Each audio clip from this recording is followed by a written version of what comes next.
देश में दिनकू दिन कोरोना संक्रमितों संख्या उद्वेगजनक भाव में बढ़ी चली। महामारी कोरोना आक्रांत संख्या बढ़ी बेले अनुरूप भाव मृत्यु संख्या दिनकू दिन वृद्धि पाउछि। देश में कोरोना संक्रमितों संख्या वृद्धि पाई 6412 पहुंची।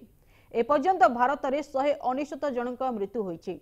कोरोना संक्रमण रोकने मार्च 24 रु संपूर्ण देश को 21 दिन लॉकडाउन करा जायछि।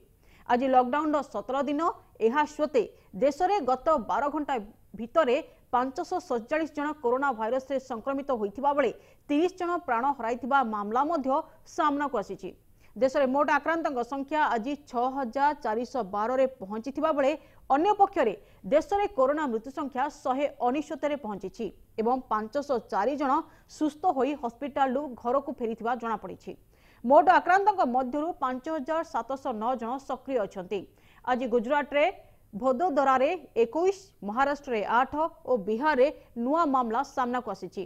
महाराष्ट्र रे सर्वाधिक 1364 जन संक्रमित थिबा बेले 96 जनक मृत्यु होइछि। सेपरि तमिलनाडु रे 834 कोरोना आक्रांत थिबा बेले दिल्ली रे 720 जन चिन्हट होइछंती। केरल रे मध्य अधिक कोरोना आक्रांत रहिथिबा मध्य जणा पड़िछि। तेबे वर्तमान आंध्र प्रदेश रे संक्रमितों संख्या 348 पहुंची। तेलंगाना रे 442 जन कोरोना आक्रांत थिबा बेले राजस्थान में कोरोना आक्रांतों संख्या प्राय 300 छुईछि। उत्तर प्रदेश रे मध्य 400 टपिछि कोरोना संक्रमितों संख्या। एजाए भारत में कोरोना भाइरस रे आक्रांत थिबा 169 जन व्यक्ति मृत्यु हो साराणी।